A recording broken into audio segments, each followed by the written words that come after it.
आणि यानंतर थेट जाऊयात आदित्य ठाकरे बोलतायत। टीम्स असतील, सेफ स्कूलचा प्रोग्राम असेल, हे सगळं आम्ही करत होतो। झालं असं की आत्ता आमच्या कानावर आलं जूनला ह्या सगळ्या शाळा आणि नुसतं ही नाही सगळ्या मुंबईतल्या शाळा जूनमध्ये सुरू झाल्यात, साधारण 15 जूनच्या आसपास वगैरे सुरू झाले। आता जवळपास 2-3 दिवसात 15 ऑगस्ट येणार आहे, 2 महिने उलटून गेले, पण अजूनही ज्या 27 वस्तू या शाळा जेव्हा सुरू होतात तेव्हा हाती दिल्या पाहिजेत ते आता हळूहळू विद्यार्थ्यांकडे जात आहेत। अनेक ठिकाणी युनिफॉर्म गेलेले नाही आहेत, काही ठिकाणी जुने युनिफॉर्म घातले जातात मागच्या वर्षींचे ज्यांच्याकडे आहेत।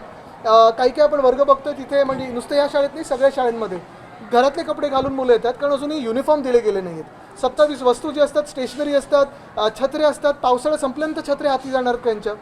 आणि हे सगळं झालेलं आहे कारण आपल्याला आठवत असेल फेब्रुवारी-मार्चमध्ये जे काही प्रथा होती ती बदलून भाजपचे जे शहराचे अध्यक्ष आहेत त्यांनी सांगितलं इथून घ्या तिथून घ्या। ह्याच्यात कुठेतरी अनियमितता झालेली आहे, मोठा घोळ झालेला आहे।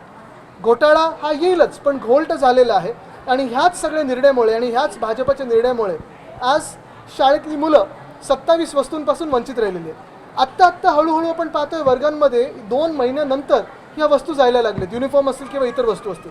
ह्याच्यात परत मी एकदा सांगतो, प्रशासन किंवा शिक्षिका, शिक्षक, हेडमास्टर ह्यांची कोणाची चूक नाही आहे, कोणाला याच्यात बळीचा बकरा बनवता कामा नये।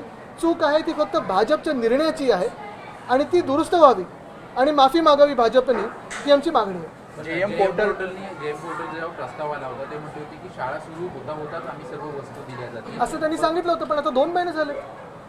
होता म्हणजे काय, शाळा कधी सुरू होणार, पुढच्या वर्षीची तुम्ही आता देणार? कोणत्या वस्तू मिळाल्यात, कोणत्या वस्तू नाही? अनेक ठिकाणी आपण पाहतो युनिफॉर्म्स आता हळूहळू जायला लागलेले आहेत। आत्ता ऑगस्टमध्ये काही वर्गांमध्ये नवीन युनिफॉर्म घातलेत, काही वर्गांनी जुने म्हणजे मागच्या वर्षीचे युनिफॉर्म घातलेत, काही वर्गांमध्ये युनिफॉर्म गेले नाही। स्टेशनरी आहे, काही वर्गांमध्ये गेले, काही वर्गांमध्ये नाही गेले आणि हे मुंबईभर आम्ही पाहतो, अनेक वेगळ्या शाळांमध्ये आम्ही पाहतो। तुम्ही आता मुख्यमंत्र्यांची मुख्याध्यापकाची भेटलात, काय त्यांचं म्हणणं आहे की काय होईल? ते ज्या म्हणालेत ते मी ते सांगणार नाही कारण मला त्यांना राजकारणात खेचायचं नाही। पण त्यांचं सगळ्यांचं आपण पाहतो मेहनतीमुळेच मुंबई महानगरपालिकेची शाळा आत्तापर्यंत जो स्तर गाठू शकलेले आहेत, मग 5% असेल वगैरे, हे त्यांच्यामुळे सगळ्यांमुळे। मुंबई भाजप अध्यक्ष महापौर असं म्हणतात की त्या पोर्टलवरूनच खरेदी केली जाणार जेणेकरून भ्रष्टाचार होणार नाही, त्याच्यामुळे वेळ लागला तरी त्या पोर्टल वेळ लागला म्हणजे काय, पास झाल्यानंतर तुम्ही त्यांना 5वीतली पुस्तकं देणार? हे कुठचं कॅल्क्युलेशन तुमचं? नशीब आत्ता मिसिंग लिंक सारखं सांगितलं नाही की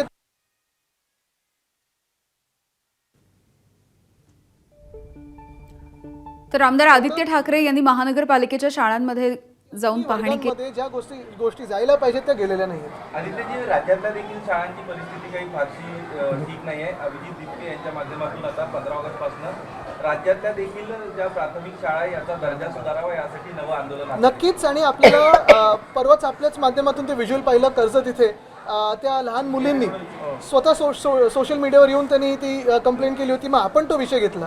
आत्ता थोडं डागडुजीचं काम सुरू झालं आणि जर मुंबईत हे हाल असतील की विद्यार्थ्यांना अजून गणवेश गेले नसतील, विद्यार्थ्यांतून स्टेशनरी गेले नसतील आपल्या राज्याच्या राजधानीमध्ये, तर इतर ठिकाणी काय अपेक्षित आपण पकडायचं? आणि म्हणून अजून एक तुम्हाला सांगतो, काल माझी जी नगरसेवकांबरोबर बैठक झाली त्यांना ओपन स्पेसबद्दल सांगितलंच आहे, पण एबीपी माझा, उघडा डोळे बघा नीट।